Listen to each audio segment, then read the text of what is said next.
Welcome again to Bluewater Talks. Today we're going to be talking about media strategies in the post-COVID-19 era. A lot has changed over the last several months, consumer behavior being the biggest factor. Now we're in a world where people who would never order online are now ordering online and receiving packages at the front door every day, from household items to specialty items, all the way to food. I mean, everything's coming to the front door. And I'm going to say this right here and mark it down, write it down. These behaviors are never going to change back. This adoption of the new way of purchasing and the new way of buying is never going back, and that changes a lot about the way you market products and the way you have to buy and place your media strategies going forward. So we're going to be talking about media strategies in the post-COVID-19 era, and I'm joined by Sarah Andreadakis, the EVP of Media here at Bluewater Media, and Monica McLaughlin. I just have to say it with a little twist because that's the way it should be. She's the VP of Media. So we're now in a new era, right? We're placed ourselves in a place where the world changed. We're now addressing new ways to reach the consumer. And I would say that we're perhaps in the greatest era of direct-to-consumer that we've seen possibly in our lifetime. Brands have recognized and started to make the shift. Everything is about capturing the customer, all the way down to just the way that we now have to talk to our customer is building a relationship, because it's not passive buying in the retail outlet anymore or in the retail store. It's about making them want to become part of your brand and buy from you. So what's the big picture? We sit here now in a new era. What should people out there be thinking when they're talking about media today? Well, Andy, I think the big key there is direct to consumer. Historically, direct to consumer has been thought of as something that maybe is more of a fly by night or a little bit chintzy, and that's just not what it is today. Today, it is developing that direct to consumer relationship where a brand is speaking to a customer and showing them who they are. They're not filtering through a retail outlet anymore, and more consumers are comfortable having that direct relationship. This COVID pandemic era here that we went through, we saw that 73% of US consumers, they started making digital purchases that they hadn't made before. And as they're prioritizing how they're connecting with brands and how they're doing their shopping, as this pandemic has changed over the last several months, we've seen those behaviors continue into these subsequent months. And so as we look forward, what's going to happen here, we predict people will continue to directly engage with brands, and that shifts how advertising needs to happen. Yep. There's more of an opportunity for brands to engage directly with their consumers in television, in digital marketing, and develop what can become actually loyalty with their consumers. And I think it's an interesting time, because before we could clearly see like millennials and younger, they were buying, yes, they were comfortable buying online. If you're a post-internet generation, even myself, I won't say my age, but let's just say I was around when the internet was invented. I'm not Al Gore, but I was around. So that transition, even for me, in getting comfortable buying online over time was a longer tread than my kids today, they'll click and buy without even thinking twice about it. There's no fear in it. And then an older generation, our baby boomers, were late adopters and very lagging behind in accepting that purchasing. But now they are growing like crazy as online consumers. So I think that shift that happens where folks that weren't adopting online purchasing are now adopting it. So that kind of changes not just the way they buy. I mean, you see Amazon booming. You see even HSN and QVCs having, and TV shopping having huge pops. And direct-to-consumer companies like our client and Tommy John, having huge pops, having some of the best quarters they've ever had. And you're seeing this engagement that's now happening because the consumer is willing to now buy more openly. But what that does do is it changes the way we have to think of media, right? I mean, now you're looking at media not just in how you're buying on TV, how you're buying on digital, but how they play together, right? So thoughts in like how we start to create a balance between the two and what's relative. How important is it for marketers and for brand owners and for direct consumer companies or suddenly burgeoning direct-to-consumer companies? How important is it to get the media mix right? So there was a study that was done by Media Science, and it didn't really tell us anything that, as an agency, we didn't already know. We've historically been working in this environment of you have TV and you have digital, and you shift how much you're pushing in TV versus digital based off of the seasonality and the rates and what's happening at the time. But what came out of this study that was really interesting is how do they benefit each other for like your total sales results? And one of the points that came out of this was, well, there's like 3 points that come out of it, but one of them was that when you have the two of them together, the amount of time that consumers are spending watching these things visually increased by 3 times. Yes. Then we saw that there's better recall. That brand recall went up by 2 times when you paired these things together. So you're saying you can have a direct consumer strategy that also builds brand awareness? Absolutely. They're not diametrically opposed. It's like I think for us, we saw it early with brands like Blackstone, where we were able to see the blend of it. It's the blinding flash of obviousness that I think a lot of people are now realizing, like, oh wow. I mean, Monica, from your perspective, I mean, if you definitely have had to see this trend start to move, and has that changed the way you think about buying media and placing media and the strategies there, or is it more just validated what we kind of already knew? I think it's really validating what we kind of already knew and where we're moving forward to. Let's just look at the media mix, and once they looked at the media mix and we were able to pull those levers and get it right, suddenly their businesses just skyrocketed and took off. And I think that kind of explosion of growth is something that now a lot of companies are seeing now post COVID-19, because now they were forced. Where before we were like, hey, listen, let me show you the way. Come to me. Let me tell you what's going on. Now they were forced to come to us and say, what do we do? I mean, how many clients have you seen that with in the last 6 months? And how has it changed kind of your structure and the way you address them? Yeah, we actually see quite a bit of that, because not only are they looking at how to shift that, but like in studies like the one I was referring to, that third point is it changes the purchase intent.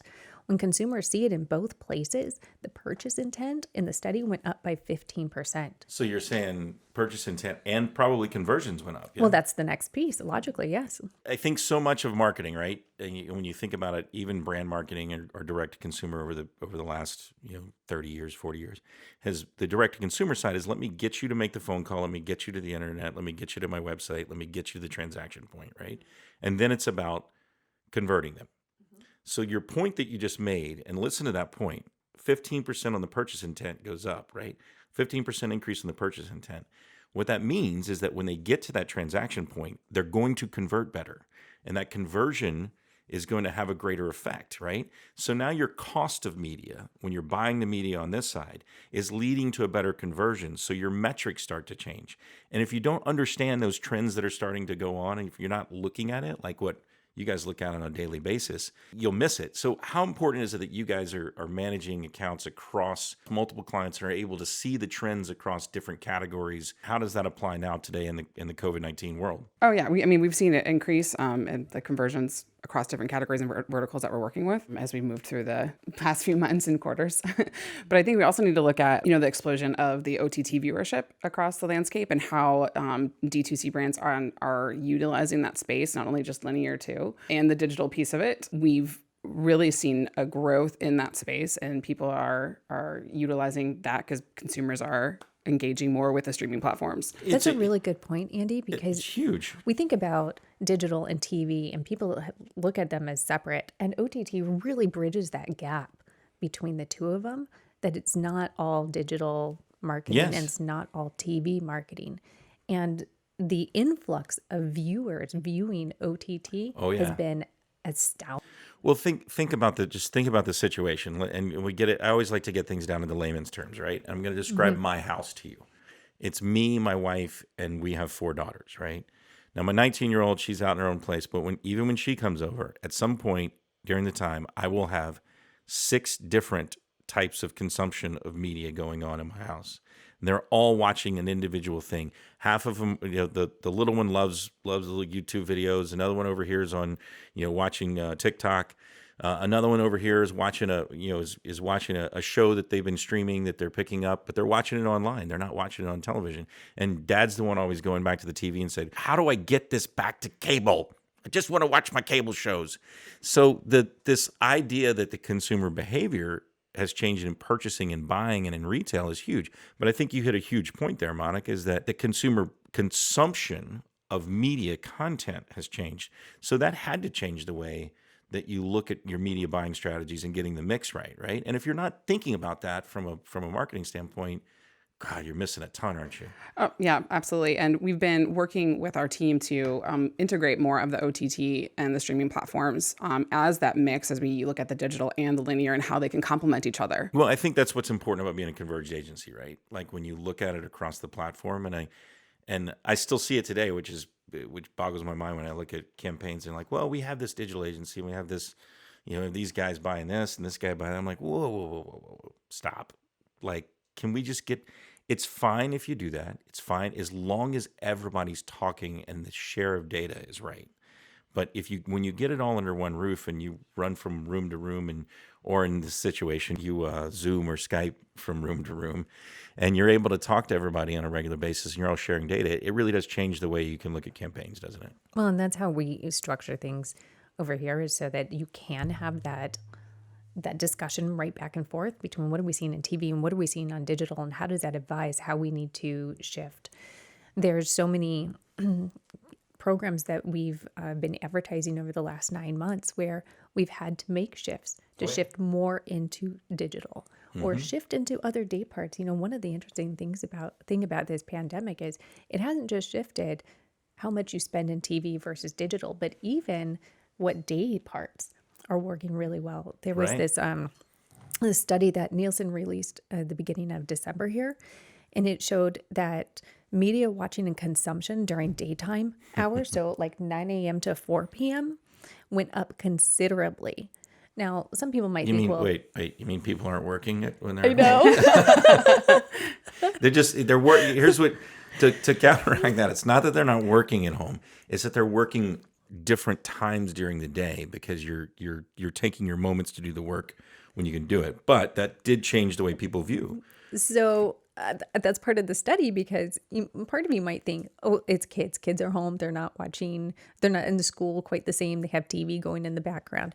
But they actually segmented it down into professionals, people who are office employees, and found that, here's their stat on it, that their media consumption went up by 21% during the office hours of 9 a.m. to 4 p.m. And what's interesting is their evening hours didn't go down. So it's additional consumption. I gotcha. So that changes as we look at where we're placing advertising dollars, the value of the daytime day part. And it's not that evening or prime time has changed. It's that there's so much more consumption happening. And it's not just in linear TV. As we were talking about from an OTT standpoint, there's a significant amount of consumption happening from these office managers and these professionals as well. Not just our kids, who, mine too, are using their screens a lot more than they did before. Yeah. And I mean, it's, OTT has been growing, over the past couple of years, and it's been really top of mind as we moved into this year. And, ComScore did a study as well that it jumped 30% from, March to April. And that's only going to increase as we go into 2021. So we're looking at strategies and how we can continue to build on that, looking at the options and layering it into our strategies. What kind of flexibility does that get you to move the dollars? But when you're sitting there and you're looking at something, and when you see something not working, how quickly can you move it and how quickly can you adjust? And what are you looking at to say, I need to turn the knob left, turn the knob right? Yeah, and to Sarah's point, we can take something and get it on air really quickly within a matter of days. And same thing when we're seeing something go into the wrong direction or even into the right direction and really capitalize on. And that really is in a matter of, 24, 48 hours that we can make those changes. And that's one of the great pieces about direct response television, is that flexibility, that nimbleness, and to proactive and react on what we're seeing in the metrics across our campaigns. So to add to that, and what are we looking at? Andy, this is the great thing about direct response, is that you have the order data right there. Yeah. Okay. Best part. So whether brands are now doing drive to text, where consumers are texting a response based off of TV, they're calling a number, they're going to the website, with how well tracking technology works today, we can see that was because we ran TV. We see this burst that happens on their website. And so that kind of precise attribution helps us to refine that media mix. And really, with a good agency, you can refine it and make changes every single day. Yep. So when you're just doing something that's like drive to retail, you don't have that immediate feedback that when I placed this ad on this station and it aired at this time, did it work? Right. And direct to consumer, with the technology that's out there today, we get to see that and we get to make every spot work harder. Well, you get so much data. I mean, you have Amazon data, you have your website data, you have any phone data, you have not just the response sites, but their corporate site data. You're seeing all this information feeding back that's giving you a true picture of the media landscape. And then you can see where the buys, you can see where the traffic's coming from. I think what most people are a lot of marketers and a lot of advertisers are missing in that mix, though, is when you start to look at it and say, well, the traffic's coming from digital or the traffic's coming from TV.